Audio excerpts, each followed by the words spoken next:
Thank you very much. I think on Thursday I had proceedings in the Senate throughout the morning, and I think we broke at 1 o'clock or so, and I retreated for lunch with my team of lawyers and a few of my senior officials in the office of the Deputy President. And after lunch, we went through my examination in chief in the afternoon and possible areas of cross-examination by the councils for the National Assembly and by the senators themselves. And my team took off for the Senate, and I went through my office to pick my notes. And when I was going to the office is when suddenly I developed very, very intense pain in the chest. And I sat down, and the pain continued. And it was very intense and very sharp. And I did call my doctor, Dr. Gachagua, of this hospital, who has been my doctor for the last 20 years. And I described him in brief how I was feeling. He asked me about the intensity of the pain, and I told him it was very, very, very intense. And as we were speaking, I started having shortness of breath, and Dr. Gachagua instructed me to drop everything I was doing and get here to Karen as quickly as possible. He told me what I had described is not a good thing, and I should come here. And I went down through the lift to my car, and they instructed my people to very speedily bring me here. And by the time I was getting here, I was under a lot of pain and shortness of breath. And I found Dr. Gachagua and his team of paramedics were waiting for me, and quickly examined me. And he quickly made a decision that I must be admitted immediately for observation and possible treatment. And in fact, after I stabilized, he did tell me that had I been late for another 20 minutes, we would be told a different story today. He did want to thank Dr. Gachagua and his team of doctors and paramedics and the nurses. They have really taken very good care of me. And he would have wanted me to stay a bit longer for further observation. But I've requested that he allows me to go home. And he thinks I'm quite stable to go home, where he can look after me when from home. In any case, my home is not far away from here. And if there is any problem, I should be able to get back here. But as we speak, I'm okay. A little bit weak, but I feel better. The pain, the intense pain has gone away. What is there is very little pain. It is manageable for a man. A man must be able to study some of these small things. But in his assessment, I'm out of danger. But when I came in, it was very, very, very severe. And I want to thank the people of Kenya for their prayers. And I'm sorry many came to see me. I was not able to see them. The doctor could not allow them because I needed a lot of rest. And I was at a very serious observation by a team of doctors and nurses. And therefore I was not able to receive visitors. And I want to thank those who took their time to come visit me.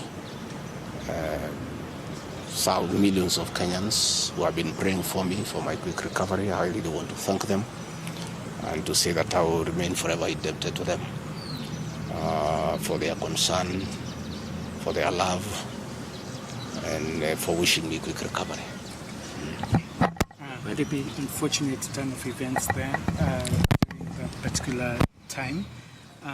Even as you were receiving treatment, a lot was going on in terms of Senate proceedings, the outcome of that. There's also a very active, legal proceedings on the same, resuming on Tuesday. In the wake of all this, even as the doctor has recommended that you have sufficient rest at home, but maybe just tell us, will we be seeing you active? Will you respond to all these issues that are going? We're talking about a parliamentary outcome. We're also talking about a legal process which is so intense that has even involved a 3-judge bench. What will be your reaction towards all this? I think for now my life comes first, my health comes first. It's unfortunate that when I was here in hospital, my brother and friend, President William RUTO, ordered for the withdrawal of my security from the hospital here. I've been here alone without a single officer looking after me. He ordered the withdrawal of security guards in my rural home in Nyeri, in my private home here in Karen, and all officers who are close to me were disarmed and given a warning that they should not be anywhere near me. I didn't know President William RUTO can be that vicious. I am shocked by how vicious a man I helped to be president, a man that I believed in, a man that I was persecuted when supporting him, could be so vicious against me when I'm literally fighting for my life in hospital. How cruel can a man be? As we speak today, the Deputy President of the Republic of Kenya, Rigathi Gachagua, has no single security officer around him. He's alone. And I am aware that a judge seated in Kirogoya, another one seated in Milimani, gave conservatory orders staying the proceedings of the Senate, which effectively means I'm Deputy President. But the President, in total violation of the court orders, viciously, with due security around me, again, to cripple the functions of my office. He ordered through the head of public service, Felix Koskei, that all officers in my office be sent on compulsory leave. Last night, all vehicles assigned to officers who work under me were impounded to cripple the office of the Deputy President. I don't understand this level of viciousness to a man who have been your deputy, who helped you to become president, irrespective of whatever he has done. At his lowest moment in life, when he's literally struggling to stay alive, you unleash such viciousness against him. I bear no grudge against anybody, but I had not seen that in President William RUTO. The man I'm seeing is not the one that I thought that I knew. I know there was concerted effort that I should not go to Kwale for the celebration. Wilson Airport were told that I should not go through Wilson Airport. All owners of helicopters were told that I should not be allowed to use any of them to go to Kwale. I don't understand. But as I say, I want the people of Kenya to know that as I go home today, I have no security. And it's good that they know. And if anything happens to me or my family, President William Ruto must be held to account. We've made many mistakes in life.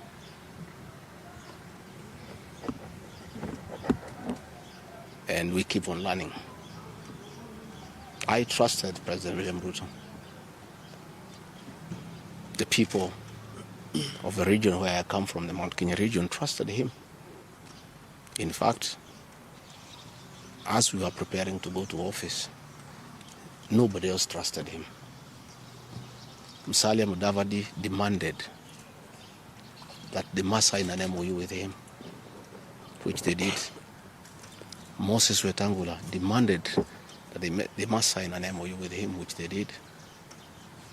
Amazon Kingi demanded the same. Alfred Mutua, everybody else.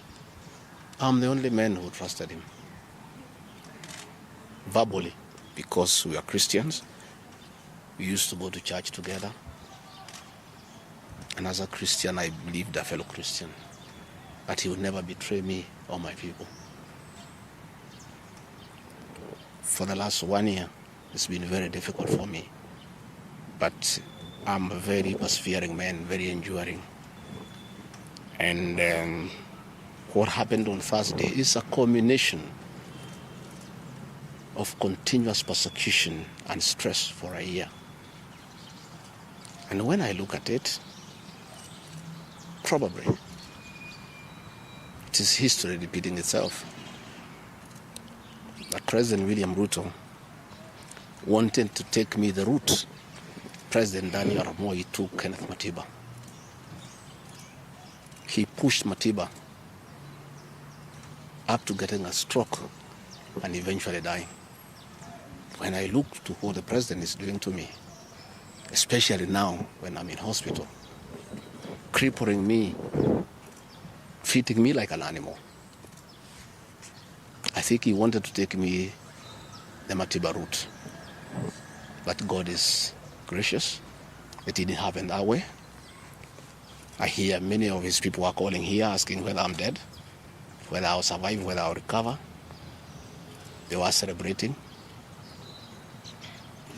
It's the most unfortunate thing that has ever happened in this country. That you can be so vicious to a man who helped you to be president.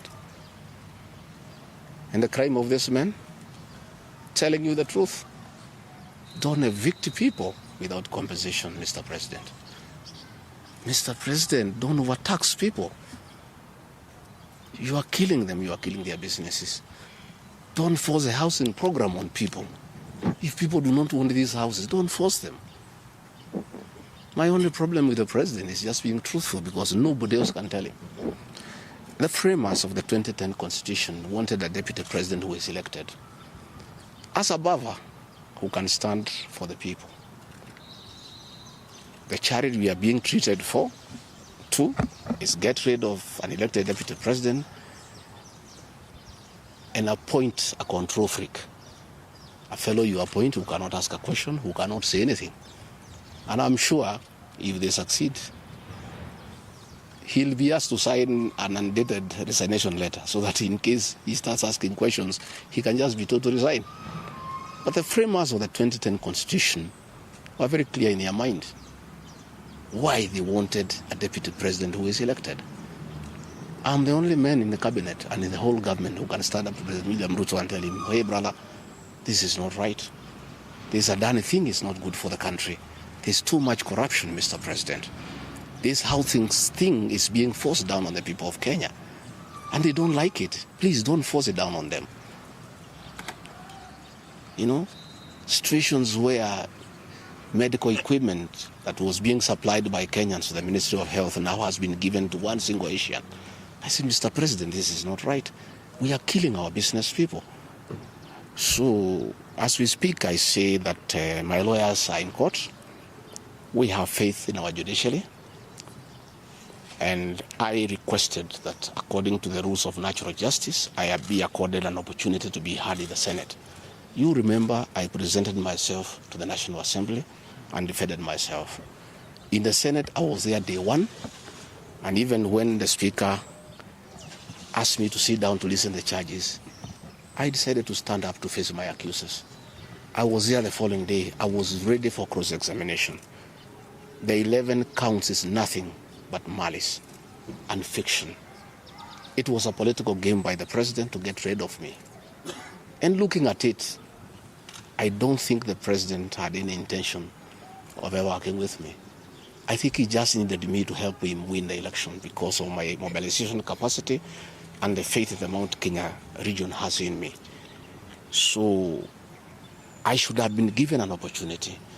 I have asked my lawyers and they have told me the motion was not time-bound. What is time-bound is a select committee that should work for 10 days and then report to plenary. That committee was never constituted. So this matter should have continued and waited for me. I was ready for cross-examination so that I answer those 11 counts one by one, and I'm sure had I been given that opportunity, I would have persuaded the senators otherwise. I was not given that opportunity. When you look at the speed at which Rigathi Gachagua is being held at office, it's like the story of Simon Makonde. You remember that story? Yeah. One who died, who was born on Monday and by Sunday was buried. Right. The kind of efficiency that has been exhibited in holding Rigathi Gachagua out of office, if this efficiency was being exhibited in the management of the affairs of this country, Kenyans would be very happy. What is the hurry? The framers of the Constitution gave the president 14 days to look for somebody to replace the deputy president. It gave Parliament another 60 days. That's a total of 74 days. Why is a job that was prescribed by the framers of the Constitution to be done within 74 days is being done in half a day? You must ask yourself that question. I think it's being hurried to circumvent justice to avoid the courts of law from interrogating this matter and making a decision. The courts told us they don't want to interfere with the process, to let the parliamentary process get finished and then go to them. We have gone to them now. It's over. The courts will interrogate the process and make a determination. But I ask, let the president obey court orders. Through a court order, Rigathi Gachagua is deputy president. Why doesn't he have cars? Why doesn't he have security? Why has his office been made dysfunctional? I think it's very important. But finally, I want to tell the people of Kenya that I don't feel safe. And for the first time, let me say that on 30th of August in Kisumu, undercover security agents entered my room in Kisumu and bagged it. And one of them tried to poison my food. But we detected it and we were able to escape the scheme. I was supposed to be killed through poisoning. On 3rd of September, in Nyeri, another team from the National Intelligence Service came to Nyeri and tried to poison food that was meant for me and Kikuyu Council of Elders. I did report this matter to the National Intelligence Service, and the officers who were assigned to my office, I asked them to leave because I felt I was not safe. After the 2 attempts to assassinate me through food poisoning failed, it is when this impeachment motion was hatched. When my security was withdrawn here, officers from the National Intelligence Service have been hovering in every room, in every compound here, to an extent that I had to call my wife and my children to come and stay in my room, just in case they get entry to my room or compromise the people who are treating me. So Rigathi Gachagua and his family feel very exposed because these people have tried to kill us before. They have now tried to get us out of office. So I asked President William RUTO, my brother, I helped you to be president, leave me alone. Leave my children alone. Do whatever you want, but let me live. Let me look after my children. You can do whatever you want with the country, but allow me to live. Because I was there for you when you needed somebody to be there for you. When you were in trouble and you needed a man who could stand with you, I stood with you, with my family. You have paid us in kind by being so cruel and vicious against us. We are simple people. We are a very small family. Let us be. Do whatever you want, but please, Mr. President, I beg you, don't kill us. Don't kill my children. You have caused me enough pain for the last 1 year. Please, leave me alone. Let me be. God will take care of me. I don't have to have security. I don't have to have drivers. I don't have to have cars. Please allow me to have my peace, if nothing else. And remember, I was there for you when you needed a man to be there for you. Let the courts of law uphold and protect our Constitution. I ask the Chief Justice, Martha Koome, to live true to the fidelity of our Constitution, to make sure that this is a country of the rule of law, to allow the court process to take place and ensure that this process is not nugatory. There are orders asking that Rigathi Gachagua remain in office until this matter is heard and determined. Let it be. Thank you very much. Just a quick one, please. I don't want to say.